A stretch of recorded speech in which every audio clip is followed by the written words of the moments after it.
आरक्षण। कुछ लोगों के अनेक बार ये मैसेज आ रहे हैं कि योगी जी कुछ आरक्षण के संबंध में बोलें कि सही है, गलत है।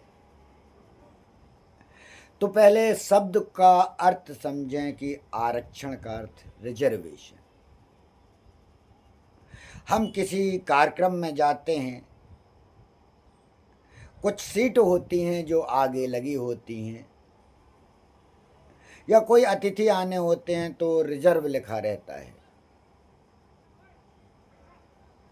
हम किसी होटल में जाते हैं, उसमें कुछ टेबल में रखी होती है एक लिखी हुई पट्टी जिसमें लिखा होता है रिजर्वेशन, अर्थात ये आरक्षित है। ये आरक्षण मुख्यतः भारत में, नेपाल में, मैं जातिगत आरक्षण की बात कर रहा हूं। ये भारत और नेपाल जैसे देशों में पाया जाता है। आप विश्व के अन्य देशों में देखेंगे तो इस प्रकार से आरक्षण नहीं होता है।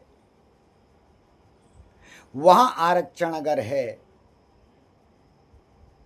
तो इस परिस्थिति को देखते हुए है कि हम देश को बराबर में किस प्रकार से ला सकें। और आरक्षण के द्वारा जो भेदभाव उत्पन्न होता है वो उसी प्रकार से है जिस प्रकार से सर विलियम जोन्स ने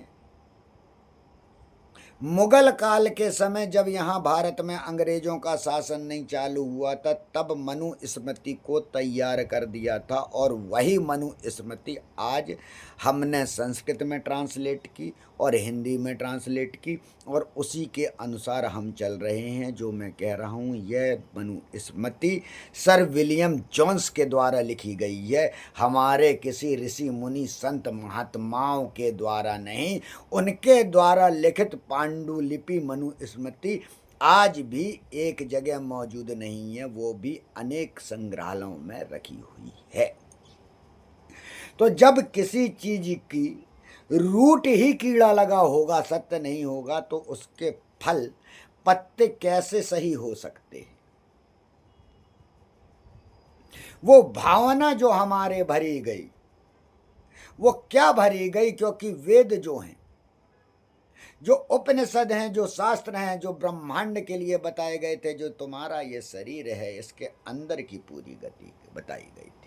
क्योंकि जितनी भी शक्तियां प्राप्त होती हैं वो भीतर से प्राप्त होती हैं। जो जगह का ये लोग ड्रामा करते हैं कि इस जगह से सिद्धि प्राप्त हुई, वो जगह माध्यम होता है आपको उस शून्यता में ले जाने के लिए। वहां पे शून्य विद्युत क्षेत्र जितना होगा, जितनी उसमें नकारात्मकता शक्ति कम होती जाएगी, और शून्य विद्युत क्षेत्र में आपके समाधि जाने में बड़ी आसानी होती। हमारे जो ऋषि मुनि थे वो वैज्ञानिक थे, अंदर की खोज थी।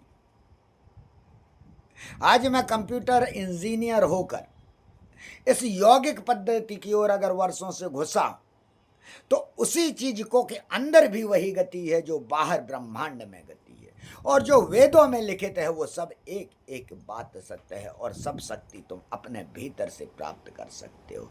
वही शक्ति जो जामवंत जी ने हनुमान जी से कही, और उसके बाद ही उन्होंने समुद्र को लांघा और रामायण जैसी रचनाएं हुई।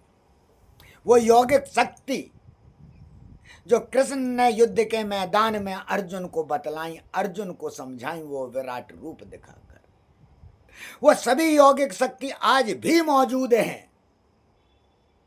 लेकिन हम कुछ आडंबर इंद्रियों की गुलामी के कारण ये जो जाति पाति ऐसे बंधन बता दिए गए, ये धर्म और जो जितने आडंबर आ गए, क्योंकि हम मनुष्यता को ही भूल गए, हम मानव को ही भूल गए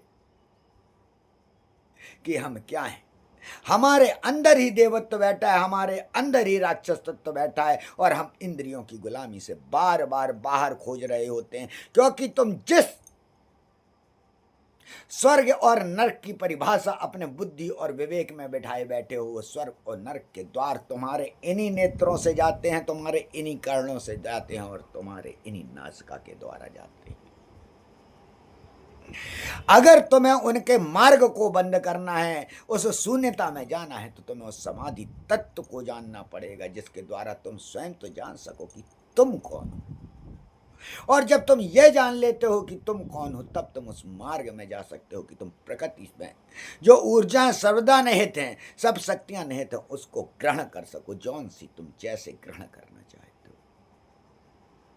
तो मैं उतना शक्तिशाली, उतना वोल्टेज ग्रहण करना पड़ेगा कि जितना तुम वोल्टेज का बल्ब जला सको। यदि तुम्हारे बैटरी इतनी चार्ज ही नहीं है, तो किस प्रकार से तुम 100 वाट का बल्ब जला सकते हो। और तुम इंद्रियों की गुलामी में इस प्रकार से जाति पाति धर्म, देखिए ये बीज है। अगर आप धर्म के नाम पे लड़ेंगे, आप कल जाति के नाम पे लड़ेंगे, परसों आप जेंडर पे लड़ेंगे। जितना बाल की खाल निकालते जाएंगे, उतना आप मानसिक गुलामी की ओर फंसते जाएंगे। और आप वास्तविक सनातन की ऊर्जाएं प्राप्त करना चाहते हैं, इस देश को पुनः उस सनातन ऊर्जा में लेना चाहते हैं, जहां समाधि के द्वारा वो शक्तियां पुनः प्राप्त हों, जिसके द्वारा वास्तव में लोग ईश्वर तत्व को जान सकें, भूत प्रेत तंत्र मंत्र जैसी शक्तियों, नकारात्मक शक्तियों को हटा सकें। उस शून्यता समाधि के द्वारा जैसे रामायण लिखी गई, जिस प्रकार से महाभारत लिखी गई, जो भगवत गीता में कृष्ण ने उस तत्व को समझाया, उस तत्व को तुम स्वयं अपनी आत्मा से जान सको, तब तुम समझ सको कि परमात्मा क्या है, और तुम तब परमात्मा की प्राप्ति कर पाओगे। अन्यथा तुम तब तक इस जन्म मरण के बंधन में ही फंसे रहोगे, जब तक तुम्हारी आत्मा तुम्हारे ब्रह्मरंध्र से नहीं निकलेगी, तब तक तुम्हें मुझ की प्राप्ति संभव नहीं है। और ये मनुष्य जन्म इसलिए ही मिला है, ज्ञान इसलिए ही है कि जिसके द्वारा तुम मोक्ष की प्राप्ति कर सको। इस मनुष्य जन्म को प्राप्त करने के लिए क्यों सभी तरसते रहे? क्योंकि इसके द्वारा वो बुद्धि और विवेक है जो हम नाम मात्र के लिए इस्तेमाल करते हैं। अगर उसी बुद्धि विवेक को आप भीतर अगर ज्ञान को धारित कर लो, तो आप सब कुछ प्राप्त कर सकते हो। और इसी को कहा जाता है अहम ब्रह्मास्मि। ओम।